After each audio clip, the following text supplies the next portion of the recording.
Good morning, Floss Tube. It's Julie with Reflections Framing and Stitching. Today is Friday. It's the 29th of January, and this is Chart of the Day video number 101. Welcome. How are you today? Doing well. The sun is shining today. Yesterday was dark and gloomy, so it's always nice to see the sun. I had to kind of move the computer because it's coming in so bright and couldn't see anything, so had to kind of angle the computer differently this morning, so you're getting a different view. This is some of the framing that I've done in the past. I don't do a whole lot of that kind of framing anymore. People just don't seem to want to do that. So but yeah, let's just show some examples. Let's see. Gosh, it's been forever. Feels like a year and a half since the last time I made a video. It's only been, I think, 2 weeks, but gosh, it feels longer, and I feel very awkward. Like I don't remember what I'm doing, so bear with me. Let's see. The last video I did, I think I gave some wrong information. I didn't go back and look because I want to get this done this morning. I was going to do it yesterday, but it ended up being, well, it just wasn't possible yesterday. So the spool that I talked about in the last video, they are all spoken for. I have not found a source for the paper mache part of the spool, so I will be continuing my hunt, and if I happen to find more, I will let you know. Also, I think I might have said that the height of the spool was 3 inches, but it's actually 4 inches. And the count of the fabric to make that chart fit on that spool was actually 28 count and not 32 like I said. We did use for our project, we used a banding, which made the finishing easier. You didn't have to finish the edges, but you can use regular stitching fabric if you want to. You do not have to have banding. You just have to finish the edges then. I think that's all I need to correct on that. So if I contacted you and said I had a spool for you and you haven't heard back from me, it's because I haven't found a box yet, but I think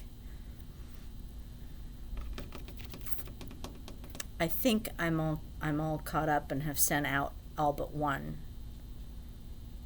I still have Connie's, but I think I just have the one to send out, which will hopefully go out today. So that takes care of the spools. I'm sorry for those of you who wanted one and didn't get one. I will continue my search. We'll just have to wait and see if I find anything.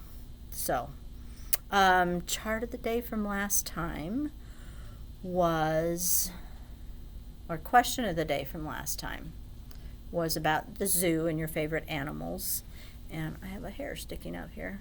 It's just the devilish side in me coming out.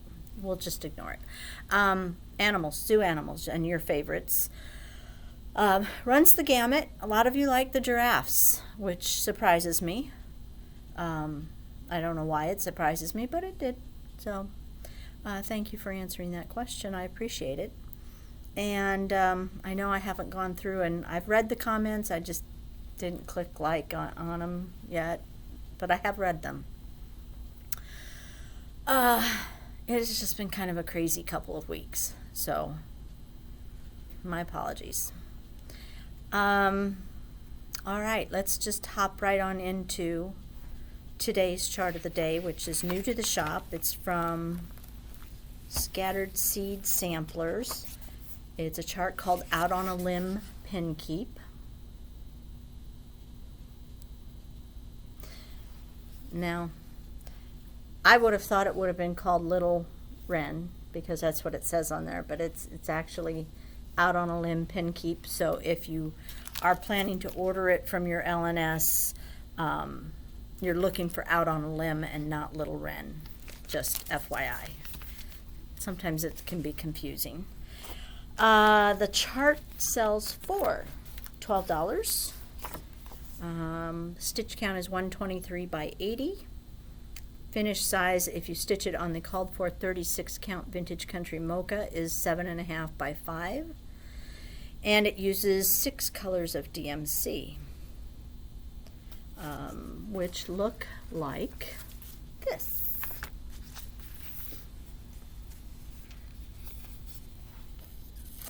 Lips are chapped. I haven't been bothering to wear any lipstick because you got the mask on and it rubs off on the mask, and then you end up with lipstick smeared all over your face, which is not a good look for me. So, but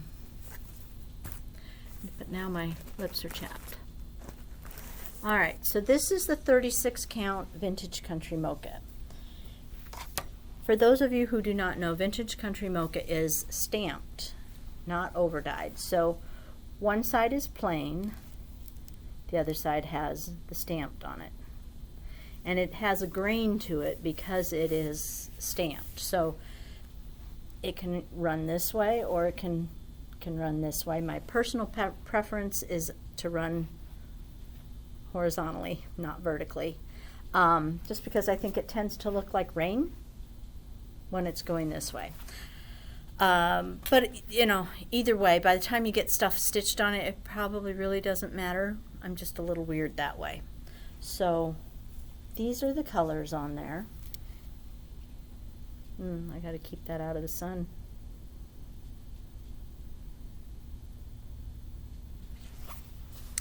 I also did a conversion to overdyes, which I will show you.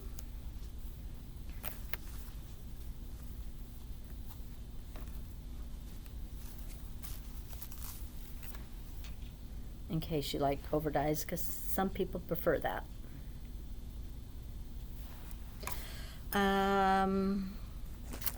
Chose a couple other fabrics to show you. There's this is a 18 count Confederate Gray Ada. Again, I got to keep that out of the sun. Which is kind of, to me, it's a very blue-based gray.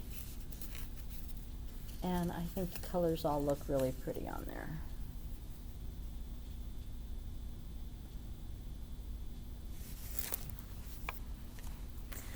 This is a 36 count Fuller's Teasel is the name of it. It's just kind of a yellowy beige color. And did I say 36? This is 38 count. 38 count.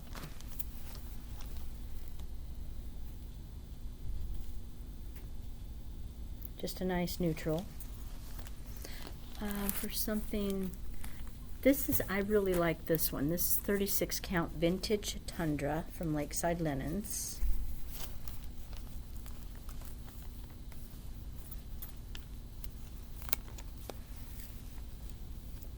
And I like this. This would be my choice. I just like how the colors look on there.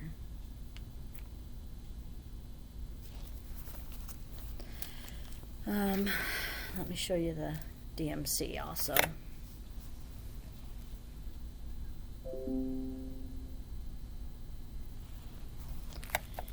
And then, you know, it's probably fairly well known. If you've been around for a while watching my videos, you'll know that blue is not really my color for decorating. I wear a lot of blue, but for decorating, it's not really my jam. So I would probably change the color of those flowers, and it would be very easy to do.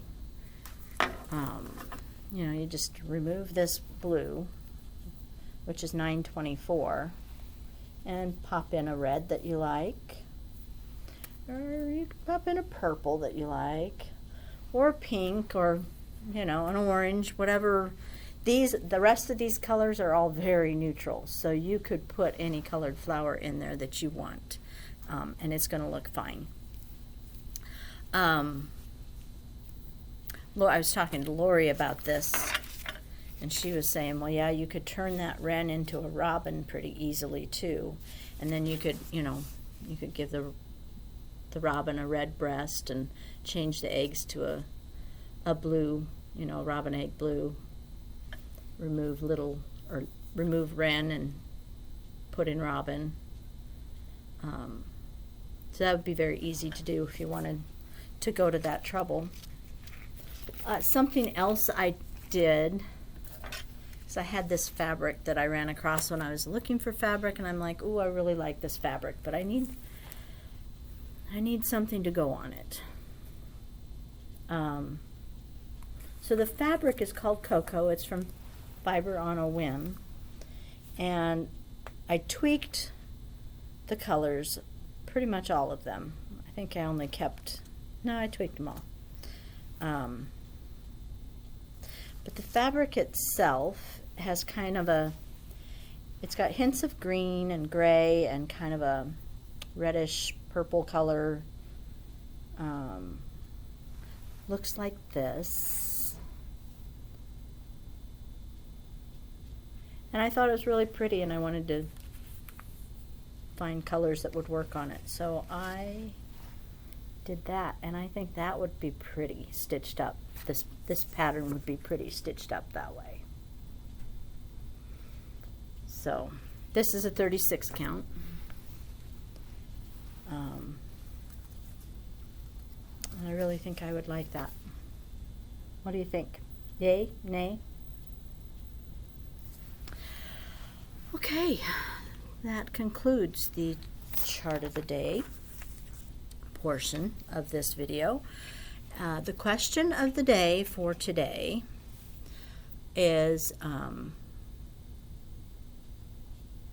dogs. Yes or no? Do you like them? Do you eat them? I'm a hot dog fan. I know they are full of stuff that I don't want to know about, but I have always liked hot dogs. I have a favorite brand of hot dog. It's a Wimmers, and they're red, and they have the kind of thick casing on them. And when you boil them in water, your water turns red, which probably is a good sign you shouldn't be eating them, but they are my favorite. And we always, in my family, refer to them as the red hot dogs, even though they're, we all know they're Wimmers, but like if I send Dan to the store and say, hey, pick up some hot dogs, he'll say, well, what kind do you want? Because we do eat other kinds, and I'll just tell him the red ones, and he knows exactly what I'm talking about. There was a period of time, though, that I was not able to eat those red hot dogs. When I was little, long time ago. I had a birthday while I was gone. So long time ago, when I was little, we were up in Stewart, probably for the 4th of July, and we were having hot dogs for dinner, and it was the red ones, and we all ate them, but about an hour, 2 later, the vomiting commenced, and we were sick. Mom, me, my sister Robin. I'm pretty sure Melanie was sick too, but she was little, and I can't remember for sure if she was sick or not, but I think she was. Anyway, the vomiting commenced, and we were never sure whether it was just us 4 that got it. So we were never sure if we all had a stomach flu or we all had a bad hot dog, but for years none of us could eat those hot dogs. It just brought back too many bad memories. I think I was the first one to eat one of them again. I don't know that Robin has ever been able to eat the red ones again. And I think Mom had a problem doing it too, but it was nasty. It was a lot of vomit. So anyway, I eat my hot dog plain on a bun. Well, when I used to eat bread, it would be on a bun with just cheese. I don't do condiments, so no ketchup or mustard or relish or anything or chili. Just plain. And I do like other brands of hot dogs, but that's my favorite. So just curious, do you eat hot dogs what your favorite hot dog is, what you put on it. That's your question of the day for the day. Let's see, do I have anything else? Probably not. Melanie and I were discussing last night how, we used to talk every day, and now we're down to every couple of days because no one has anything to talk about because no one goes anywhere or does anything. She took a spill and really damaged her knee. And she's supposed to have an MRI on it, and she's refusing to go until after COVID is over, which at the rate we're going with the vaccinations is going to be never. It's ugly. At first they thought she broke her kneecap. She didn't break the kneecap, but she did do a number on the patellar ligament, I think is what she said. And she's supposed to be non-weight bearing on it, but it's Melanie, so she's doing what she wants. And yes, I know you're watching this, Melanie, so there. So she took a tumble, but we talked last night about how no one has anything to say because no one does anything. I almost feel like starting some nasty rumor like, oh, hey, did you see the spaceship that landed in the neighborhood last night? All those little purple men that came out. Something, anything, just to start a discussion. But yeah, I don't have a whole lot. Family's all doing well. Abby and Amy have both gotten their second shots. They both got sick with the second shots, but only for 24 hours.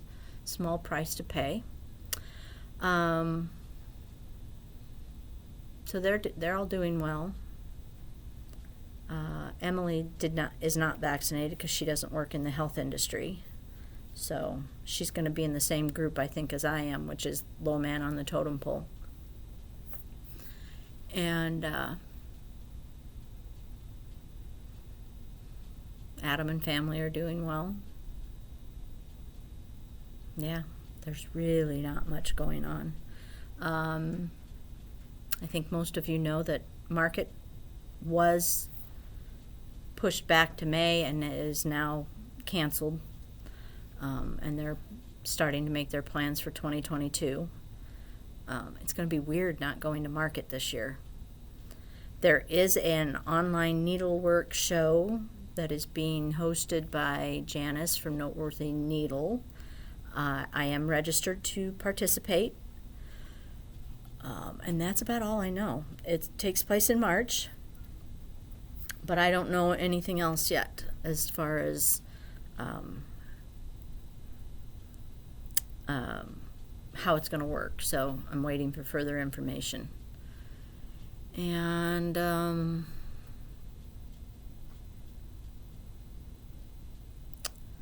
think that's about it.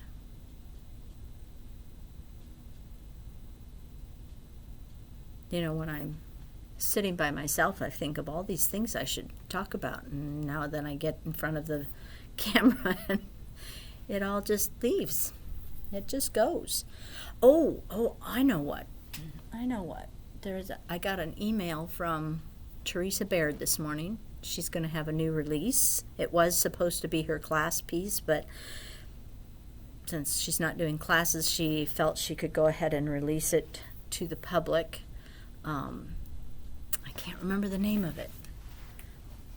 Hold on just a minute. I'm going to go grab, and I'm not going to put it on pause because I don't want to lose this, but I'll be right back.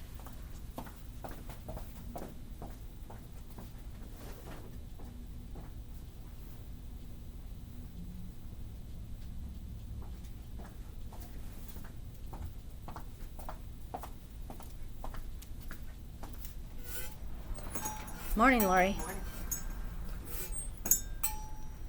Lori's here. Now I have to quit talking because it's just awkward. Do you want to say hi, Lori? Sure. While I find this email, there it is. Say hi to everybody. Hi, everybody. This is Lori. I'm Lori. This is Julie. Unless I'm in a bar and then it's Raven. Okay, so this one's called Atram's Folly, a Burlington County inspiration. And it looks like, I hope I can show this to you. I saw this in person at Market,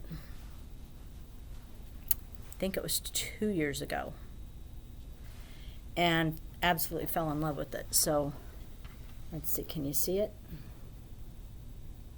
Isn't that gorgeous? Gonna have to order myself one of these.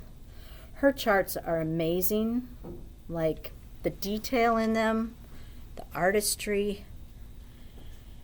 They're spendy. I think this one retails for $50, but they are stunning in person. So if you want one, please send me an email and let me know. Yeah, I gotta have that one. I also have the Ohio one, the Cincinnati, Ohio one, and there's another one I have. I can't remember. I have 3 or 4 of hers. Have I started any of them? No. But I have them, and someday I will start them. The 25/7 challenge is going well. Everybody is enjoying themselves, I think, and getting things done, which was the whole point. I'm still plugging away at my first winds of autumn. My bird still does not have a head, which is driving Donna absolutely nuts. So probably the head will be the very last thing I put on there. But it's going well. I'm getting my 25 stitches in, and sometimes a little more. And then moving on to the band sampler, which is also coming along. I think I am now halfway done, or will be probably after tonight. I think I will be halfway. I think so. But I'm pleased with that. What else do I know that you would be interested in? I had some good news, which you're not going to be interested in, but I'm going to tell you anyway. Paid off my car this month, 6 months early. I was thrilled to find that out. I knew it was coming up, and I knew I had been making a little higher payment than called for, so I knew it would be coming up sooner than it was supposed to be, but I didn't realize I'd shaved 6 months off of it, so my car is paid off. That makes me feel good. And that's it. Laura, you got anything interesting? Not a thing. Not a thing. Like I said, no one knows anything anymore. There's literally nothing to talk about. So, I guess I will stick a fork in this, call it done, and get it uploaded. I'm gonna finish my bird tonight. I thought you were finishing your bird last night. Yeah, well, got distracted. Who distracted you? My dog. Your daughter did. Her daughter's getting married, so she's heavy into wedding stuff. So I'm doing this bird, and all I have left is right down here at the bottom, the little white dots, so I will be done tonight. And I will show it to you when it's done, because we didn't care for these flowers, so Lori stitched them a little bit differently, so I'll have to show that to you when she brings it in. Next week, it will be in. Next week. You heard it here first. I think that's it. We don't have much going on today. I don't have any appointments. So I think we're going to clean the sand and salt off the floors and maybe dust a little bit, and I have one package to get out. I think that's all. Don't have any big plans for the weekend. We will Zoom on Saturday night. Got some cleaning done. Oh, last weekend I spent 12 hours in my craft room. It had been trashed, and it's what happens when I go looking for something that I know I have and don't know exactly where it is. So I decided to spend some time organizing so that maybe I wouldn't have to trash the whole room when I go looking for something. So it's looking good. So I probably will work on some fobs this weekend, I think, and do some stitching, and other than that, I think we need to run out to the Brass Armadillo and get some yardsticks so Dan can make a couple more of the yardstick boxes. He also made a couple little boxes out of the remnants of the tray boxes. So hopefully I'll get those on the website sooner rather than later. And that's about it, guys. I hope you're all doing well, getting some stitching done. And yeah, I hope to see you sooner than 2 weeks, but I'm not making any promises. I don't really have a reason I didn't make a video. I just didn't make a video. So anyway, take care until next time.